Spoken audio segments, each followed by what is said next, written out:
How's it going, everybody? Bryan Alvarez here on Wrestling Observer Live. We are here every day, Monday through Friday, noon Pacific, 3 Eastern, Sundays, 3 Pacific, 6 Eastern, Saturdays, 10 a.m. Pacific, 1 Eastern, with the returning Jim Valley.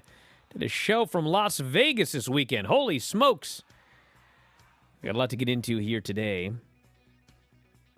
Bad news, as always, but also we've got some lineups and some fun stuff to get into here as well. I want to send best wishes to the family of Carl Lawlor, Cauliflower Alley Club. We talked about it last night on the Wrestling Observer radio show with Dave Meltzer. Met him a few times, didn't really know him all that well, but he was a key figure in Cauliflower Alley, which was not why Jim Valley was in Las Vegas, mind you, but I would bet that Jim Valley will be attending the Cauliflower Alley Club banquet coming up this year as well. The Ormond Beach Police Department provided an update on the criminal investigation of Tammy Sytch. WWE Hall of Famer suspected of DUI in a fatal car crash led to the death of 75-year-old Julian Lassiter March 25th.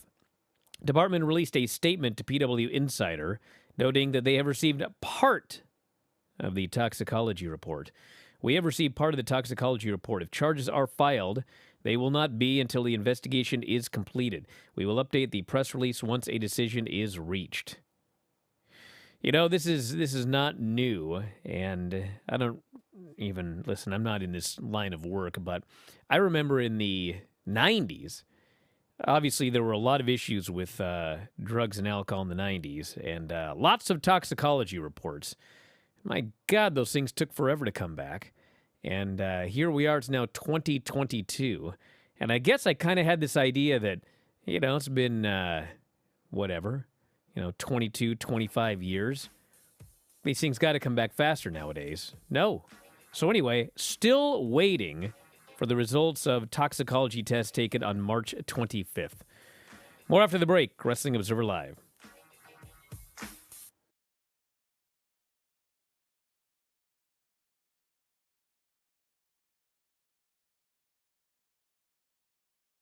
Last month, we got to see AEW crown a brand new AEW Women's World Champion and Thunder Rosa. I had the opportunity to speak with Thunder Rosa, and here are some of the best moments from that interview. Everything that I have, like you see all this stuff that I have, is because I have worked my ass off for it. Nothing, absolutely nothing has to be handed to me. Nothing. And they know, and I get so emotional because in LA, having girls that look like me, the brown girls, and like all types of girls that come and they say, I follow wrestling because you make me follow wrestling. You make me believe in wrestling. It's so important. And it's so important that people know that I'm real. And then what I'm doing is because I'm not doing just because I want to get a title or just because I want to get a paper saying my name, Thunder Rosa, that she's the best in the world. No, they know I'm doing this because I believe in this and because I believe in change. And even though like a lot of the times I'm not on the spotlight or on the big shows, being in like Elevation and Dark and the people like it's crazy. I still can't believe it. Like every time I come out and like people go nuts and I'm just like, oh, is this me? Is this happening for me? And it is happening for me. Again, it's because they see how real Thunder Rosa is and how she works for what she wants and she believes in what in what she's working for. Right. So I think that can make anybody a little scared and a little afraid because you can be under the spotlight, you can have all the accolades and you can have everything. But sometimes you can't have that emotional connection that other people have. And that's what makes your opponent dangerous because that you start getting in people's heads. It's like, what is this that person has? She has nothing. Like she's just a song. That's the reason why people get so pumped up. No, it's not a song. I'm a whole vibe, bitch. A whole fucking vibe. And if you don't believe it, every single city I go to, it doesn't matter who is in there, like what the demographics are in that city. Thunder Rosa comes and they feel the thunder. Some of the matches that I have envisioned and some of the things that I would love to do, when I was an NWA champion, I was a fighting champion. Like I went out everywhere. I defended that thing during COVID times. I found a way to make it relevant. And I want the AEW women's division to be kind of like just like Kenny Omega was doing. I would love to do something like that. I think we haven't had a champion like that, and I think I have what it takes to be that. I have the grit, I have the determination, I have the consistency. That's what I've been working on for the last 2 years. How to become a real leader that leads with passion, with compassion, that is ready to take on challenges, that is ready to build other people up, that is ready to I think this is the most important part, represent others instead of just representing me. I hope you guys enjoyed this quick roundup. If you did, go ahead and let me know. You can follow me on Twitter and/or on Instagram at _Denise Salcedo.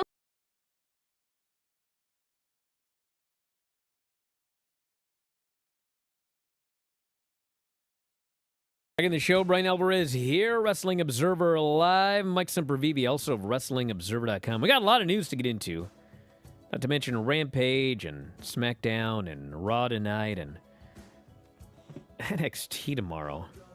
Listen, I'm going to go over the full lineup for NXT later because it's not very important, but I'm going to ask a question here because I'm going to give everyone a little bit of time to think about it. I don't even know why. But they've announced that Tony D'Angelo is facing Zion Quinn. So, is Zion Quinn supposed to be a babyface? Is Tony D'Angelo supposed to be a babyface? Or is this heel versus heel? So anyway, you can think about that for a while as I talk about the news. MLW has responded to WWE's March motion to dismiss the former antitrust lawsuit against the latter. WWE wants this dismissed.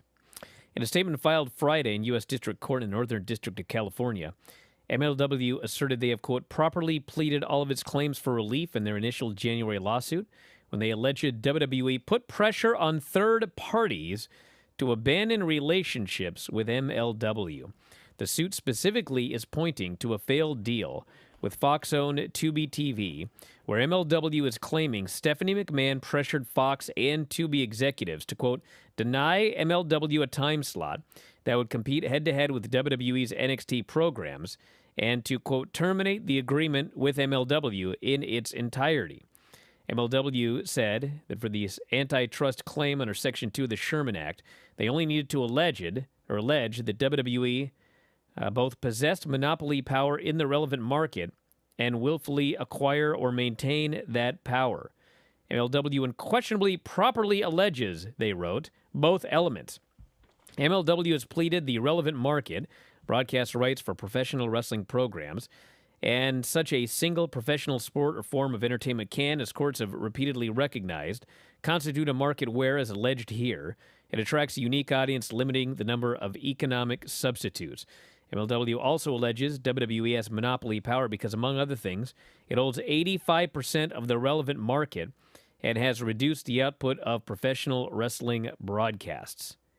MLW has pleaded WWE has willfully acquired and maintained that monopoly power by preventing MLW from distributing its programs through Tubi and Vice, by locking up wrestling talent and key networks with exclusivity agreements, and by other conduct to constrain competitors and competition. WWE argues MLW's claim is insufficient because WWE contends it does not allege facts, quote, suggesting that WWE could possibly hold any power over the dozens, if not hundreds, of networks, cable, and streaming services which WWE has no commercial relationship with. There's much more on this in the on the front page of WrestlingObserver.com.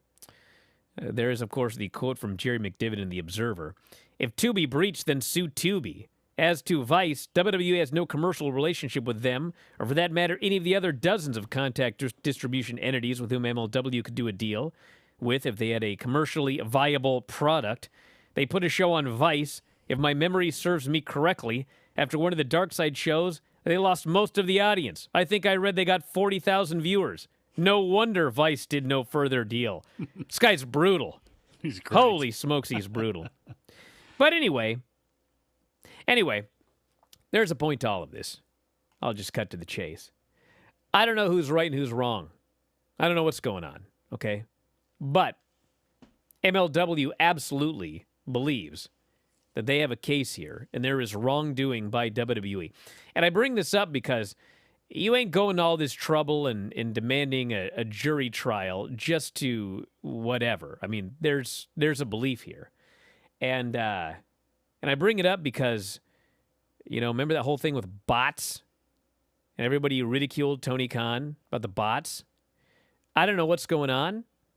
I don't know I don't like to say I don't know who's behind the bots because it sounds like it's a storyline from Sonic the Hedgehog. But the point is, I don't know who's behind all of this or whatever. But the fact of the matter is, this also, not something Tony Khan made up, not something he just wanted to tweet for attention. Something's going on. Is he going to get litigious? He might. That's why I'm bringing it up here. Like, don't think that this is just like some goofy thing that Tony came up with. This could be litigated. I guess we'll find out at the end of this investigation here. But sometimes I think that fans hear these stories and are like, it's not always that. Sometimes there's something going on. So anyway, that's the story. Well, with a guy like Tony Khan, I mean, he's not just some blowhard indie local promoter. I mean, if he's going to tweet something, there's probably something behind it. Whether you like what's behind it or not, it's a different story. But, MLW, there's going to be a lot that has to come out about this before I think anybody can really make their minds up on it. One of the reasons why is because what was this spot that they were offered on Tubi, which is a streaming service? It's like everything else. There's a portal you can go through and watch Sky News or watch local affiliates, Fox affiliates, and owned affiliates from across the country. So I don't know, were they going to be offered a spot head up, really? Or were they just going all those little things like that, what MLW is claiming and what WWE is claiming that they didn't do, all of it's just going to have to come out in the wash once this thing, I guess, goes to trial, if it actually makes it that far. As far as Jerry McDevitt goes, he's a very tough opponent to go head up against, and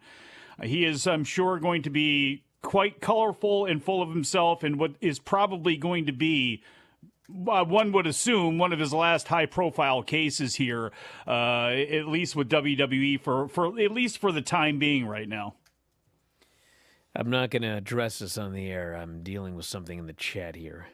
Which one? YouTube or Twitch? Well, actually, I think it's a YouTube guy on Twitch. He's actually he's very upset that Tony mentioned this 3 weeks ago. We haven't had an update yet. Bro, we can't get toxicology reports back in 4 weeks. So you think they're going to finish this investigation and do all of this in 3 weeks? The investigation is ongoing. Bro, this could be 6 months. It could be a year. I don't know how long it's going to take. But like, this ain't Perry Mason.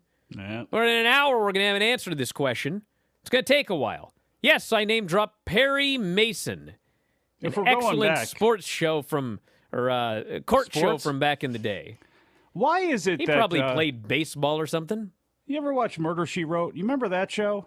I'm starting to think that, like... I think Granny liked that show.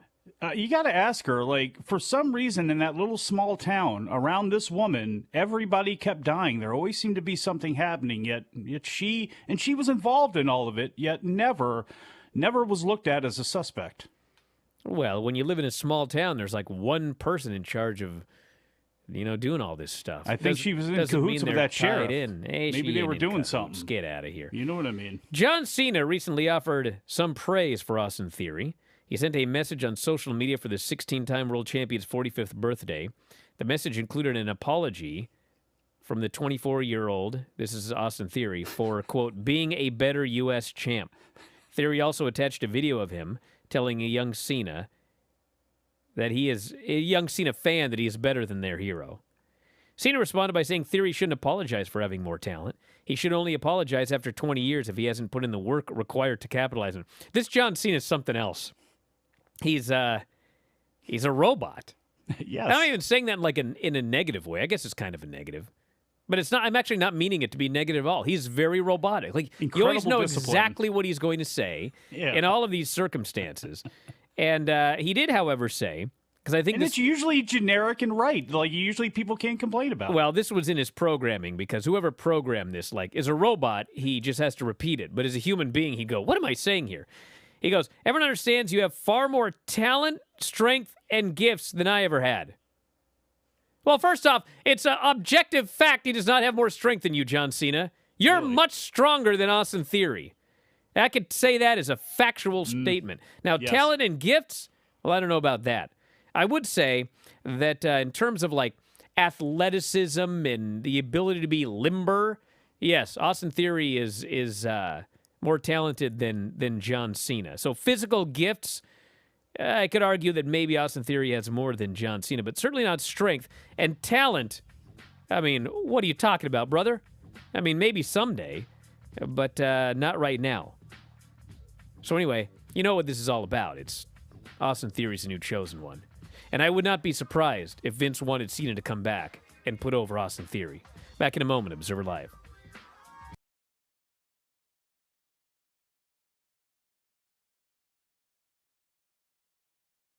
Hey there, everyone. It's Denise, and I'm back once again. This time, I got the opportunity to chat with Filthy Tom Lawlor. Here's a little bit of our conversation. Yeah, I take these title defenses, and I mean, obviously, I take all this stuff very seriously to a certain degree, even though I'm having a blast, believe me. But I try to make every match I'm out there in as good as it can be, and try not to. I try to mix my style, obviously, and not compromise what I think professional wrestling should be with what the other guy is going to do, you know? And there's certain matches, like, I don't know that people would have expected Tom Lawlor versus Fred Rosser to be the rivalry that it's been, you know? You could go, Tom Lawlor, Chris Dickinson, those two are going to have a fight, you know what I mean? You could picture that match. But there's been plenty of times where I've gone against guys who, you know, you wouldn't exactly be able to figure out what's going to happen, like Fred Rosser or like a Leo Rush. You know, I don't get the opportunity to wrestle too many cruiserweights, even though I'm like 200 pounds. But wrestling a guy like Leo Rush was awesome for me because it's a completely different style than I'm used to. I'm sure my style is different than what he's used to. And you get to kind of see like what you can develop together and create, you know, be over in Japan. I never got to fight over there. I haven't had a chance to compete over there. I've been there, but that's my goal, you know? And if it means I get to take the New Japan Strong belt over there and defend it, even better. You throw my goals out the window, but I'm pretty sure the plan, you know, from the New Japan Strong or the New Japan main roster side is to get the guys from Strong over there. There's guys like Jay White hasn't been over there in well over a year, Juice Robinson, Finley. So there's guys who are New Japan Strong guys for the most part right now who, you know, were part of the past of New Japan 2 years ago on the main roster who are going to end up going back over there. And they will, I'm sure, be associated with New Japan. Whereas like I have the opportunity to go over there and people are going to go, this is a New Japan Strong guy. You know what I mean? We now are going to have an avenue to where it's not just like, you know, I like to equate New Japan Strong to NXT, you know, for the New Japan audience.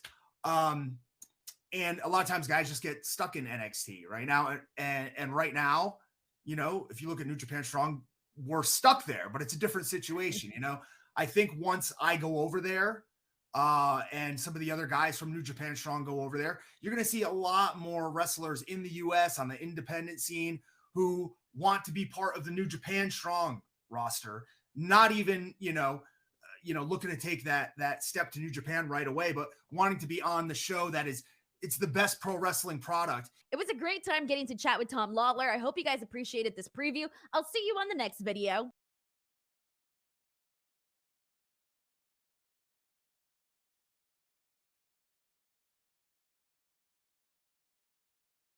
Bryan Alvarez here, Wrestling Observer Live. Mike Sempervive, also WrestlingObserver.com. More news. We'll do some reviews here in a while. Rampage bounced around the schedule in May due to TNT's coverage of the NBA and NHL playoffs. Because it depends on who is playing when, there is no set time past this coming Friday is scheduled at the regular time slot. May 6th right now scheduled for 6 Eastern, 3 Pacific.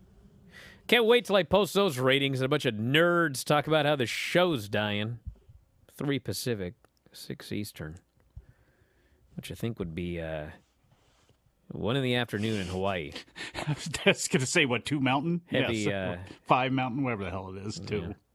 And also, update from the SummerSlam tickets. Tickets went on sale to the public on Friday. They opened up 23,000 tickets in the pre-sale. They've opened up now 35,000. And about 19,000 tickets are out, which is paid and comps. So that's the update on SummerSlam. Probably will, I would think, get close to selling out 35,000, but I suppose we shall see. Well, live UK viewers of Rampage ought to be happy. I know there's not many of them, but I guess 10 p.m. wouldn't that be around that British summertime or whatever it is? So at least they're making out in this deal. Becky Lynch will be returning to Raw tonight. This is the lineup for the show, everybody. Of course, this is the lineup as of Friday, so it's possible nothing I tell you right now actually happens tonight. We have Bianca Belair versus Sonya Deville for the Raw Women's title. And I think they did that match as like a dark match at the SmackDown tapings on Friday night, which obviously Bianca won. So they are practicing the match, so I presume that's taking place tonight. And by the way, as we'll get to on SmackDown, Sonya Deville may be just moving into the full-time wrestler gig because they're teasing that there is a potential new assistant for Adam Pearce.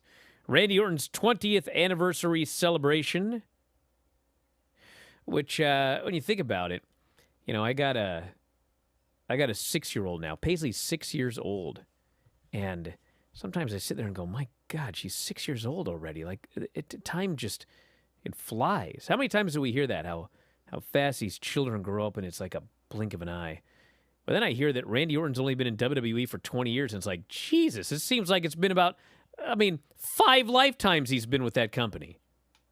So time is weird. I believe Albert Einstein once said that. It's weird, this whole time thing. We have the return of Becky Lynch, and then an arm wrestling challenge. Bobby Lashley will be facing Omos in an arm wrestling challenge. Not a match. Yeah. It's a challenge. Well, you have reviewed many an old wrestling show that has featured the arm wrestling challenge, whether it be superstar Billy Graham and the Barbarian and on Saturday night old NWA action. And they've done this in WWE plenty of times. And I have a feeling no matter what happens, it's going to end with a table being turned over and somebody smashed over the head with it. You know what I think they should do? I think they should have Omos and Lashley sit down at that table. Slam dunk contest? Put their arms up. The referee says go. And they fight. And they fight. And they fight. And then one of them wins clean. And then the loser says, God damn, you are stronger than I am. And they shake hands. And they're all part of MVP's unit. Can we get that? What do you think about lucky? that idea? Can we get that lucky? No, of course not. I was going to say, you talk about me wanting to have hope for some of these things in fantasy booking something coherent and happy to happen on these programs. There would be nothing better than that. The only thing that would be better than that is if at some point, as they're doing that, the music hits and Shelton Benjamin and Cedric Alexander come out there and they all look like they're ready to fight. And they don't. And they all put on their Hurt Business shirts. And everybody, Bobby Lashley's got a suit that is only matched by MVP. They give Omos a suit, and they're back as a unit. And the only time we see Omos is when he is there 911, and he's putting somebody through a table with a choke slam. Well, that ain't gonna happen, brother. I wish it would. All right, so NXT on Tuesday, we have got Solo Sikoa versus Trick Williams. Fallon Henley. I have to totally turn away from the microphone whenever I say that name. She will team with Josh Briggs and Brooks Jensen against Elektra Lopez, Cruz del Toro, and Joaquin Wilde. Nikita Lyons faces Lash Legend, and boy, did I hear a rumor this weekend. Can we expose this, please? Well, come on. No, let's wait till tomorrow. Let's just put it this way. It's possible this is not the last you've seen of Lash Legend versus Nikita Lyons. Some of you will be in rapture. The others will be in hell. We have got Nathan Frazier making his NXT 2.0 debut. Every time I hear that, I think it's going to be the debut of, what's that guy from Men on a Mission, the really big one? Mabel? Yeah, Mo? Mabel. Viscera? I keep thinking that's Nathan Frazier, but I don't think Big Vis. that wasn't his real name. So It was close, though. Nelson Frazier. Nelson Frazier, yes. And then Katana Chance and Kaden Carter face Yulissa Leone and Valentina Faraz. Have they gone through a promo as to how they've changed their names yet? They didn't do that last week, did they? No. Because if they do one, I need to hear Vinny go ahead and reenact that because it ought to be something. And then we've got, as noted, Tony D'Angelo, the mobster, against Zion Quinn, the jerk. Bro, everybody's a heel on this show. I mean, don't know. this one I got to figure Everybody. out. Who am I supposed to cheer for in this match, if anybody? And if not, why am I watching a match with two people that are heels? There's not a reason for it. They never switched. Diamond Mine, Chase U didn't get are they bad guys? I mean, and they're supposed to. I don't know. I guess it depends on the scenario. But, this is what Cody had said about AEW that people had took and ran with about the tropes about good guys and bad guys. And this is the greatest example of it. Things just happen on this show between people for no reason. Look how we got to D'Angelo and Phantasmo in the first place. We've got Tyson Fury bringing up Drew McIntyre's name during a post-fight press conference in the UK. They were going to do this match, and then the pandemic put the old kibosh on that. And so it looks like, I wouldn't be surprised at all, SummerSlam, WrestleMania next year. I saw the Dylan White. I haven't seen him fight in a while, so I saw the knockout happen. But the most interesting part of the fight is the fact that somehow Tyson Fury does not get winded upon his ring entrance coming to the ring, which is, if you took Jerry Lawler and Dusty Rhodes, and I don't know who the longest ring entrances in history have been, showing off going down the aisle, this was it. I think Princess Diana got down for the wedding in a faster time than he actually did making it to the ring with his 77 different songs. Out of the 6 title matches Saturday's Impact Rebellion pay-per-view, 3 titles changed hands. Josh Alexander beat Moose for the Impact World title. Of course, he had won it, and then there was the immediate cash-in by Moose, so he never even got to put the belt on. Then, of course, he had issues with his visa. Contract expired. I think they always knew that he was almost assuredly going to re-sign the way they shot the angles and everything like that. So this was their big match, one-on-one for the title. Josh Alexander won the belt back. Also had Ace Austin winning the X Division title in a match with Trey Miguel and Speedball Mike Bailey. And Taya Valkyrie beat Deonna Purrazzo for the Reina de Reinas title. And I'm going to watch at least, I think, those matches tomorrow morning before the show with Lance. So if you're an Impact fan, we'll review those on the Lance Storm show tomorrow. Today on Figure 4 Daily with Tom Lawlor, it is going to be SmackDown and New Japan Strong. And I don't know if I'm going to be able to get through the, I think we're the semifinals of the Cinderella tournament. Tom has watched everything, so we can talk about it. I'm not sure I'm going to be able to get to it, but that's the lineup for the Filthy Tom Lawlor show today. Because we do what we can. You know what I'm saying? There's a lot of wrestling out there. There is. I can't keep up with all of it. It's crazy. It is crazy. It's madness, I would go as far as to say. Not macho madness, just madness. We also have a New Japan title change. Shingo did, in fact, beat Taichi. He is the new provisional King of Pro Wrestling 2022 champion. I guess it's provisional because next year it'll be 2023. Yeah. So it was a 30-count match. The first wrestler to get a combined 30 count in pinfall attempts was declared the winner. So I haven't seen it yet, but when you think about it, this should mean like Shingo could have hit him with a pumping bomber and got a 19 count, but since it wasn't 30, he would still have to get 11 more counts. Is that how it worked? Or was it like you had to assumed get a 2 count 15 times? No, it was a culmination. So if you got like a 2, then that went on the tote board. Yeah, exactly. But I mean, could he pin him for 22 seconds? Yeah. And then the guy kicks out at 23 and it's not over yet because it's not a combined 30? I assumed it was always like the deal that we'd always see on TV where like somebody would get hit, the guy would get knocked out, the guy, the person's down there for a 10 count, but the referee doesn't see it. He sees a 2, counts it, the guy kicks out, and then that would count for 12, I guess, in this situation. If he just stood down there, you keep pinning him, keep going, and then that's it. I'm done with that whole KOPW thing. Back in a moment with more. Well, luckily for you, it's provisional. Observer Live. Hey there, everyone. I recently got to chat with Blake Christian, who has been absolutely killing it on the independent wrestling scene. Here's the Q&A I did with him, part 1. Question number 1, how did you and Cora Jade meet? So it was during the pandemic. I slid in her DMs, So it worked for you. Yeah, it was just, the rest was history after that one. Question number 2, any pre or post-match rituals?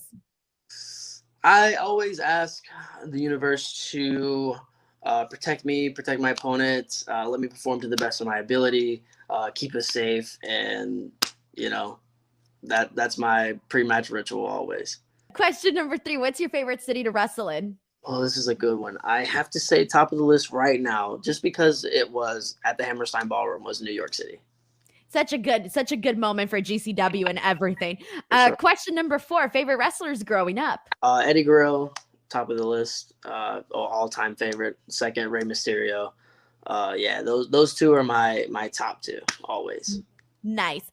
Favorite late night snack? I like strawberry Twizzlers. I don't like cherry ones. I like the strawberry Twizzlers. Question number 6, favorite person to watch wrestle? Favorite person to wrestle. Favorite person to wrestle.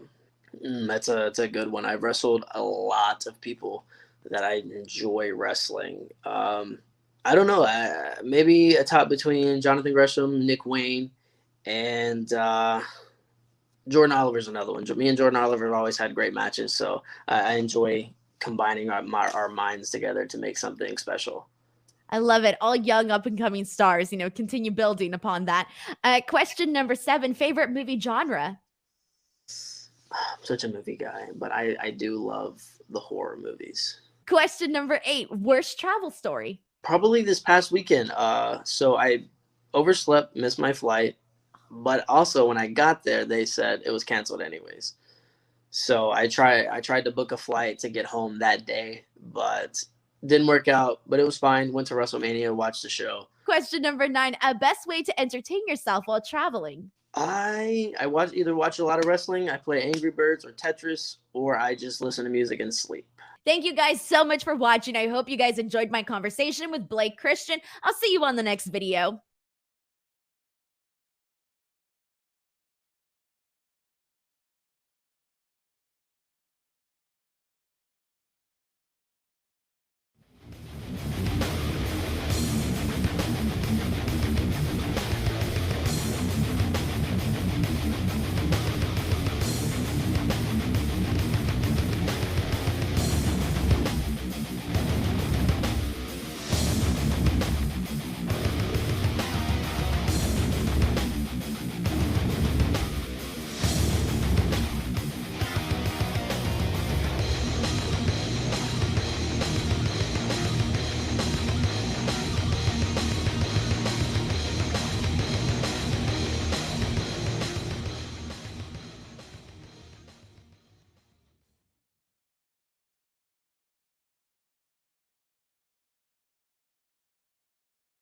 Back in the show, Bryan Alvarez here, Wrestling Observer Live. Mike Sempervive, also of WrestlingObserver.com. Quick look at these 2 shows, and we'll do some feedback.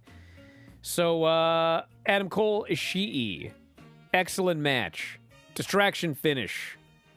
But it was very good while it lasted. It was a total Adam Cole match with Ishii being Ishii, doing all of his spots as well. I love this match. Very, very fun. And Jay White attacked Rocky Romero. Distraction, low blow by Cole, hit the boom, got the win. He is in the Owen Hart Cup tournament. We had Lance Archer squashing Serpentico to lead to the match with Wardlow on Dynamite. Danhausen and Hook are, in fact, apparently going to have a match. I don't know when. They haven't announced it yet, but it's going to happen.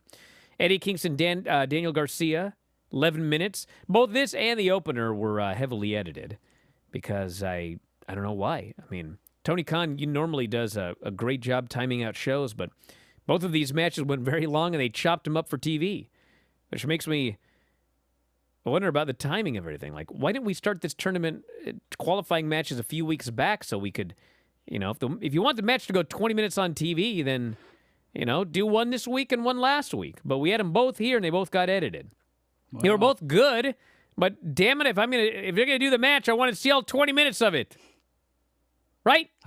Well, hindsight being 2020, I wouldn't have included the main event in this and just would have went with the two matches and spent more time building up Marina and Jade and maybe not doing I'm glad Marina they're and over. Jade. I'm glad they're done with it.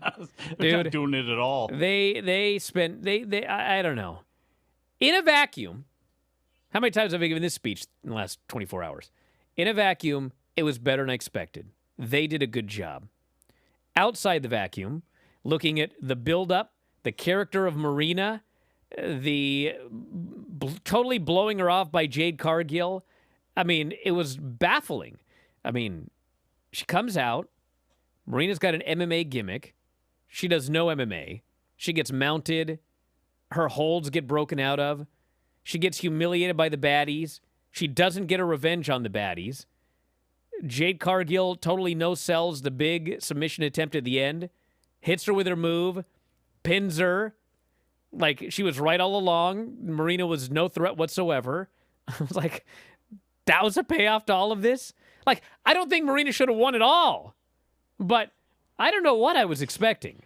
But the payoff to it was just like, what? I don't know. I look at Marina Shafir and see her outside of AEW, and it's like, she obviously has got a lot of work to do and a long way to go as far as her pro wrestling goes, as far as getting comfortable in there and, emoting and all that sort of stuff. And I thought they had a little rough dime in there where if you bring her in, you put her with a group or with something and you bring her along slowly, you can show her off and kind of educate your fans as to why she's dangerous. Bring up the blood sport stuff and the cool stuff she's done there and bring her along. And I thought there were plenty of women out there for Jade as she continues her winning streak to go through. There's plenty of women on the indie scene to bring in for one night to go ahead and do something like this. And I see more in Marina Shafir than anybody else does, but I didn't think they did a good job. I mean, I'm not saying this kills her dead. We've seen a lot of people come into AEW, drop their first match, Jay Lethal, other people, and then they have something to sink their teeth into afterwards, but I just didn't think they did a good job here at all. And then we had SmackDown. So we had, if you went to SmackDown Live, it's not really a spoiler, but you got two contract signings at the same live event. Because they did a contract signing on this show, and then they do a contract signing next week, which was taped at the same show. If you like contract signings, have I got a live event for you? So anyway, table got tipped over. Everyone signed. This is leading to a Beat the Clock challenge next week to make people say I quit. This was better than usual with Ronda Rousey. She was way better than usual in this segment. She was smiley, had some charisma, didn't look like she hated life or didn't want to be there. She was good in this segment. We had Xavier beating Butch with a small package. And then, of course, Butch freaked out and ran off, and they lost him again, whatever that means. Is it another Butch losing streak? Is this where we're at with this? He's not a losing streak. It's just that's his gimmick. He loses and gets mad. He's only been there 3 weeks. Shankly has challenged Ricochet for next week. Can't wait to see that one. You got a guy like Ricochet. You make him champion, and then I got an idea. Let's have him face large, immobile guys week after week. Not matches where he can shine, necessarily. But him and Shankly is coming up. Which, by the way, this guy doesn't even know how a Lumberjack match works. Which was pointed out by commentary on the show. Ugh. Gunther killed Teddy Goods. It was awesome. It was great. McAfee. Riddle and Jey Uso finished with another small package, 2 in a row. Is that lazy booking? And then we got another small package at the tapings. So they sure like them small packages in this company. Some people This do. was a good match. Very, very good match. Roman Reigns was disgusted. And on the Filthy Tom show today, I'm going to book the next pay-per-view, which they did not do. They're doing something different, and I'm baffled. I believe I have a much, much better idea. Well, is your strong open weight champion for 1 year now going to be a part of that somehow? The booking of the next pay-per-view? No. But he'll Just be on the runs show. in and beats up everybody? No. I think it was very simple what they could have done, but they're not doing it.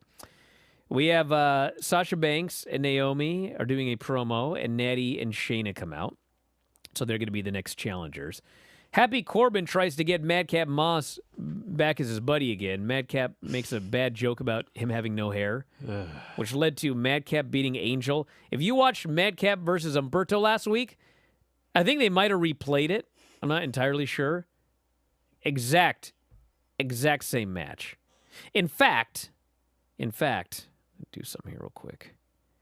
As you do that, imagine having Riddick Moss under contract for so long, never being able to figure out anything to do with him, and then when you do, you give him this that won't get him over at all as a babyface. Yeah. Oh my God. So the match with Angel was 2 minutes and 24 seconds, and the match with Humberto was 2 minutes and 27 seconds. They were 3 seconds apart. So when I said it was the exact same match, I was not kidding. Shave a couple seconds off both of those matches, you'll be able to fit them up in full on Twitter. That was incredible. If you still use Twitter today. Then we had Sami Zayn asking for help in the Lumberjack match. We had a Lacey Evans gimmick, which was great. Here's another one. Yeah. And you know what? I don't like to be that guy. Be that guy. When Cameron Grimes did that awesome video package about his father who died, and how his final words were that he signed with NXT and he was going to be a champion there. And it was 3 years and he'd let his father down, and damn it, he was going to go into this WrestleMania weekend show and win that title. And what did I say? I said, you'd have to be the biggest idiot, the biggest moron to screw this up. This is idiot proof.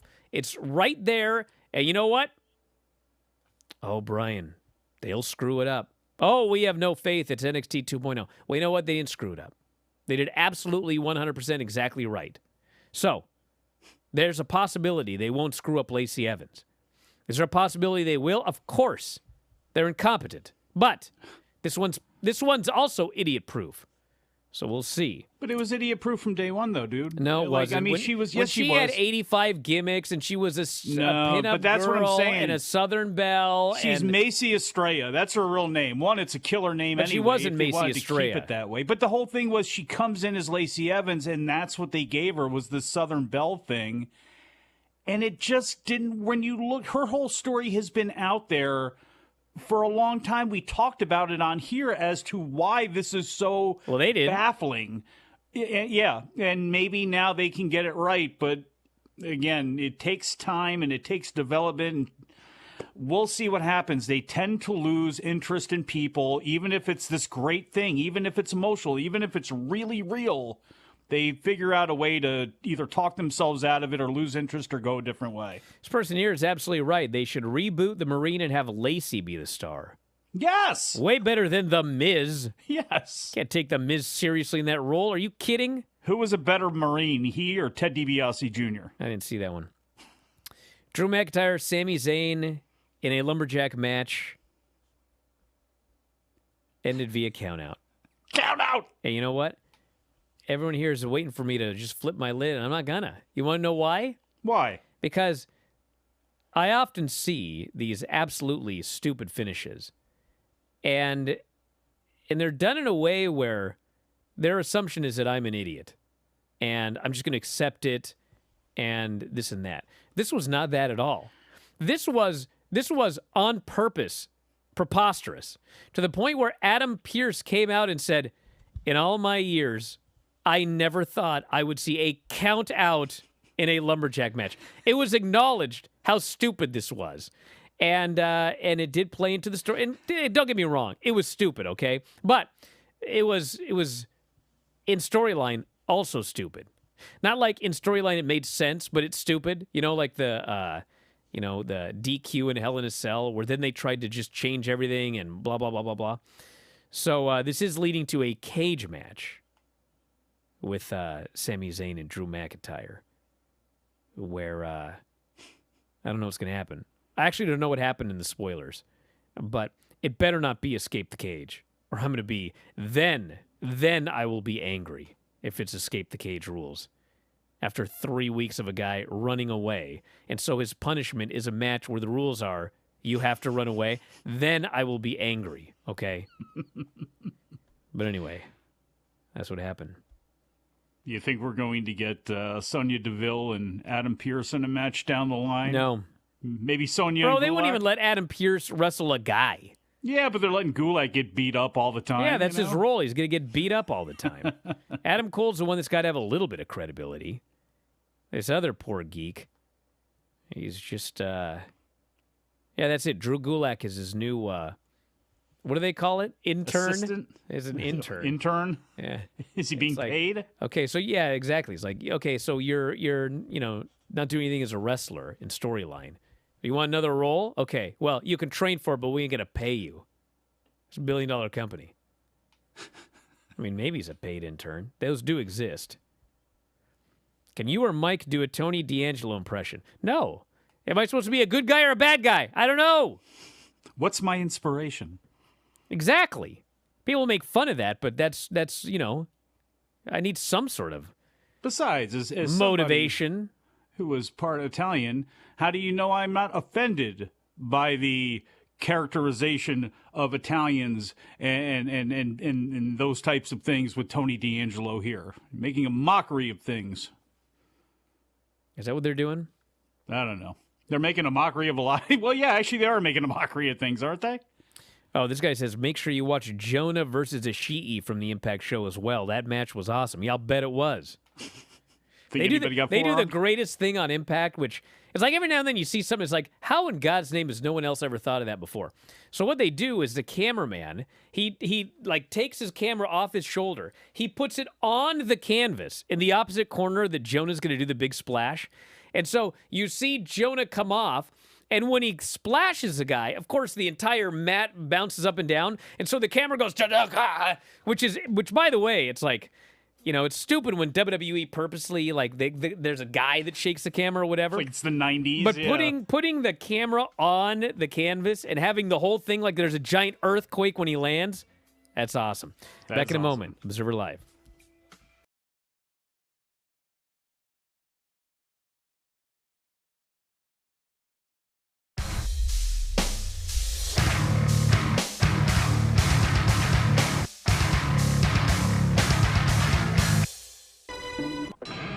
Welcome back to Rent to Own Auto Arena. The next match on tonight's Portland wrestling card. Ed Moondog Moretti versus beautiful Bryan Alvarez. This match is being brought to you in part by Tom Peterson. What an amazing match we just had. And Tony Kozina and Damon Scythe tore it down. I do not know. Mike Rogers, glad to have you back. LC, I couldn't take much more of him. Mike, glad to have you here. Moondog Ed Moretti, Bryan Alvarez, beautiful Bryan Alvarez in the ring. I have never seen Tony Kozina that upset. Oh, that was unbelievable. And yeah, I've never seen him that upset either. And I'm telling you, if you don't want to be upset, I guess you just look over there and see Miss Rent to Own Auto. Yeah, Miss Rent to Own Auto. There she is with beautiful Bryan Alvarez. And she was none too happy last week when Bryan Alvarez was pinned by the grappler, 1, 2, 3 in the middle of the ring.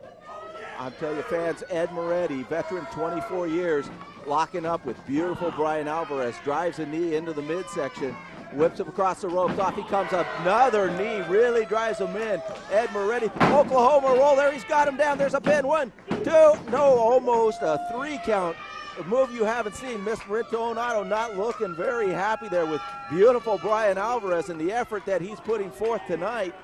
But fans, coming up next in our main event, the Suicide Kings versus Havoc and Mac. Again, double count out last week. those two teams want to settle the score. Mike Rogers, I'm not sure the arena's big enough to hold them. Oh, they're going to take off right where they left off last week. And, I don't know if this arena can hold the action that we're in store for in that main event. Action like this each and every Saturday night, WB 32, 11 p.m., Portland Wrestling. Ed Moretti, the veteran in the ring, whips him into the rope. Drop kick for a big man. Really got up high. There's a pin. 1-2 hooks the leg. Third man in the ring, Mark Watson, almost with a 3 count. You don't see agility like that very often from a man of that size. No, he's a big man. There's no doubt about that. And here we've seen 2 moves now that usually would be considered little man moves. The Oklahoma roll and a big drop kick. And I know Ed Moretti was very upset last week getting pinned in the ring by Robbie Lentz, a rookie. Hasn't happened to Ed in a long time. And that was quite the upset, absolutely. Looking to get back on track here. Whips him into the ropes. Oh my gosh, did he hit hard upside down into the turnbuckle. Off he comes. Big back body drop. Beautiful Bryan Alvarez up and down. Miss Rinthone really, I think she's looking for someone else already. Splash off the ropes, nobody home. There's the agility. Bryan Alvarez with the Oklahoma roll himself. What?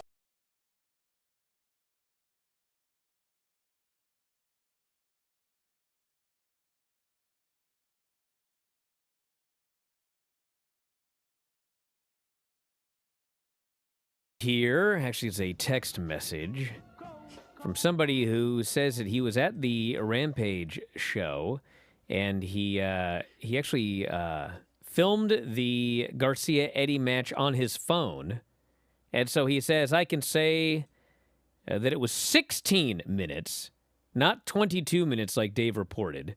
The only thing removed from the match was 1 minute due to the commercial break. So he's saying that it was very, very little editing in the Garcia versus Eddie match. So that's from somebody there who says that they filmed the match on their phone. So there you go. Might be able to get, maybe be able to get a lot of that, and maybe it's not even for anything other than just aesthetic purposes and just to clean things up. I mean, with the way things are looking for them going up against the NBA and NHL playoffs, I mean, take advantage of the fact that you're going to have things moved around and there's things you can clean up before it goes on. Person says, Lash and Lions are eventually wrestling inside Hell in a Cell, aren't they? That's not what I heard. No. I'd be better off with just a one and done. And he presumes Tony D and Quinn are both heels facing each other. Why? It's going to end in a no contest or a win for Quinn when Tony D'Angelo gets sneak attacked by Legato somehow. Watch. Dang it, I don't have time. What? I'm going to try and tell this story really quick. All right. Remember I was talking about my iPhone and the autocorrect? Yeah. I swear to God, this is a true story. I was in downtown Bothell, and I was across the street. It's 8 o'clock at night from this place called the Hop and Hound, which is like a bar. And I look over, I swear to God, there's these ducks walking down the street towards the Hop and Hound. And I took a picture of them, I sent them to my wife, and I texted, look at these ducks. I swear to God. I swear to God, everybody. We got to go. Talk to you next time. Wrestling Observer Live.